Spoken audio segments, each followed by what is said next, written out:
Star Trek has had many years of being politically progressive and dealing with issues that people weren't ready to deal with yet. From the interracial kiss in the original series to racial and cultural differences within all of the shows. We've had an African American captain in Star Trek who was raising a son on a spaceship dealing with religious extremism and violence and prejudice. We had a woman captain dealing with the issues of being lost in the Delta Quadrant and dealing with the issues of command. We've had an African American captain now. We've had gay characters introduced, transgender issues introduced. Is Star Trek going for woke? This is my question. What are we looking at here? Are we looking at a franchise that is only just got woke? With the transgender and non-binary characters in Discovery, with Stamets and Culber, with an African American captain, with people's genders and sexualities and colors and cultures being at the forefront of the show, people's politics. Are they too woke now?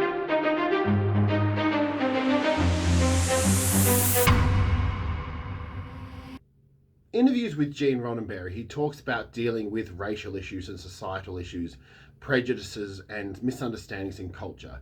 He coined the words that Spock uses within the series, infinite diversity and infinite combination, meaning the diversity and the differences between us eventually will be what join us all together.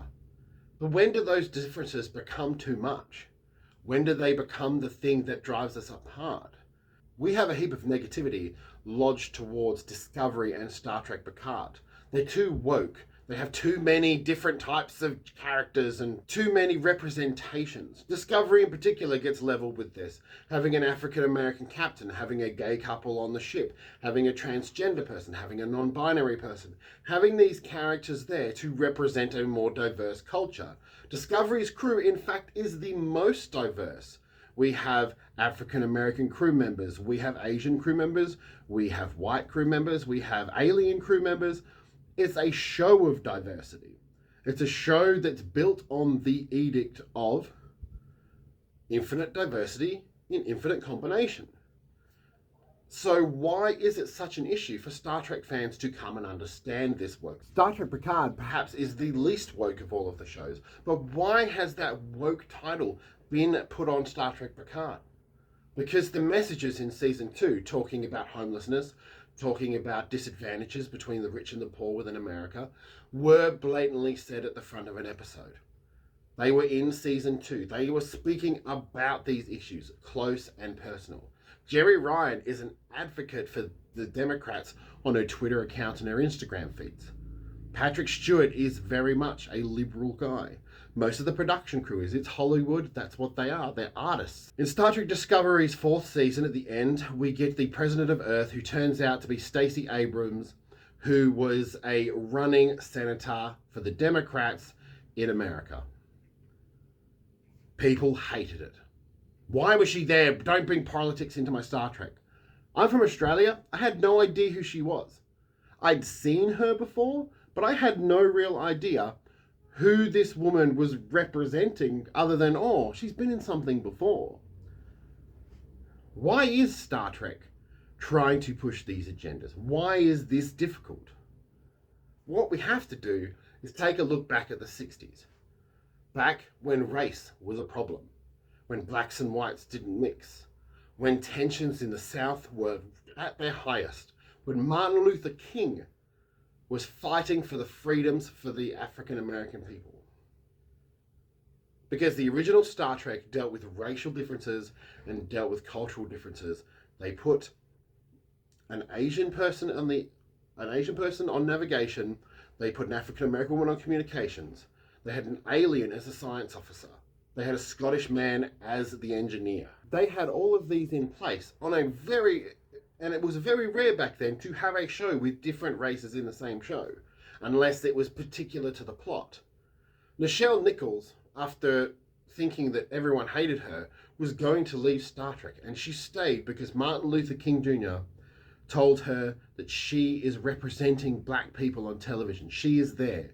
Whoopi Goldberg joined Star Trek The Next Generation, one of the most beloved characters, because she saw Nichelle Nichols on the bridge of the Starship Enterprise, and they were present.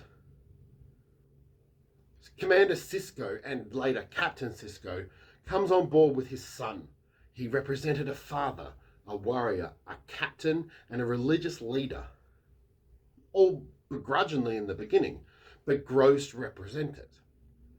The original series dealt with colour the way we deal with sexuality and we deal with the LGBTQI community.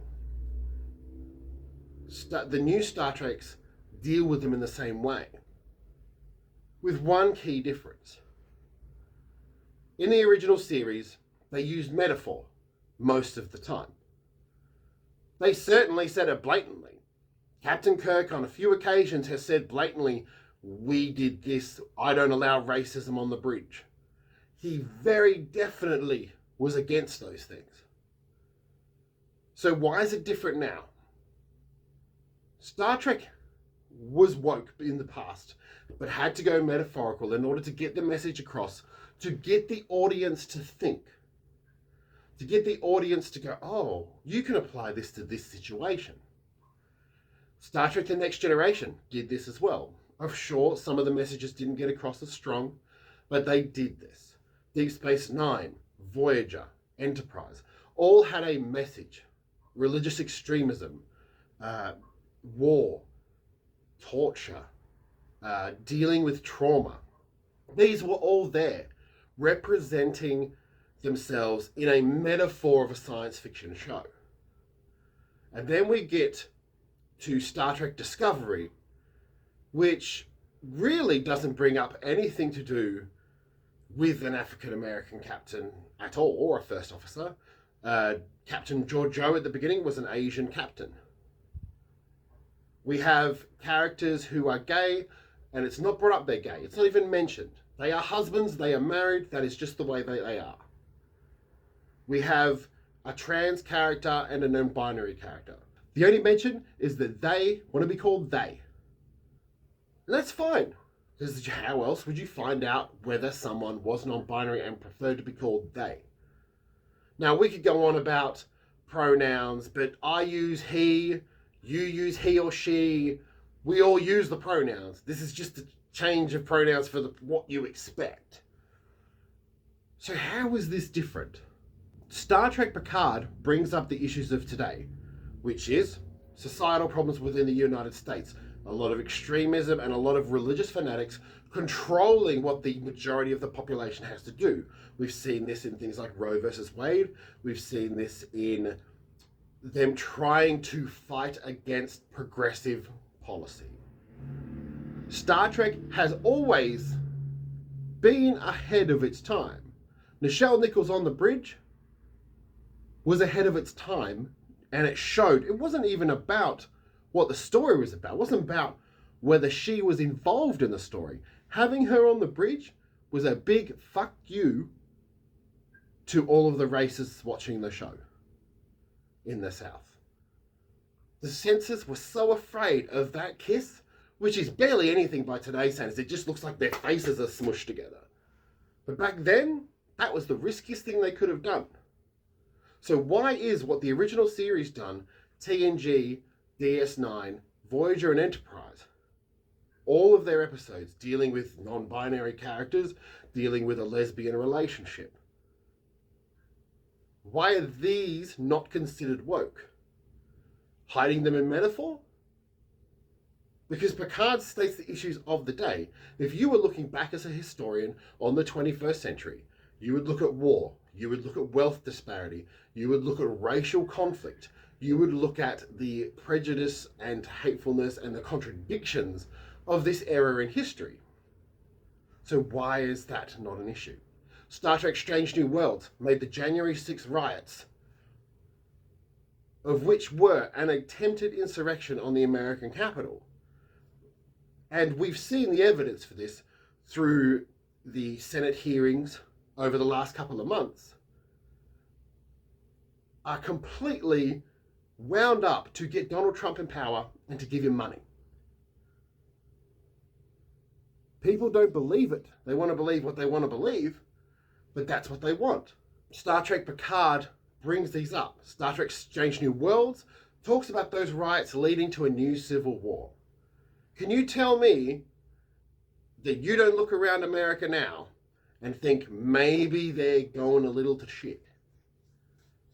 I'd like your honest opinion about whether you think this is the case. I certainly feel that America has a lot to do to move forward. I think education and understanding are very important. And I think looking at Star Trek in a different way, is Star Trek too woke? Star Trek's always been woke. But maybe America has become more extreme. Maybe that's the issue. The issue isn't the show. The issue isn't who and what they're showing. The issue is that America has become more extreme and more fanatical in their beliefs. Tell me what you think. I'm really interested in this topic. Obviously, I've done other videos on it, so check those in wherever they pop up. And make sure to come back and subscribe to Trek Trav, and I will be back very soon with another video.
Thank you.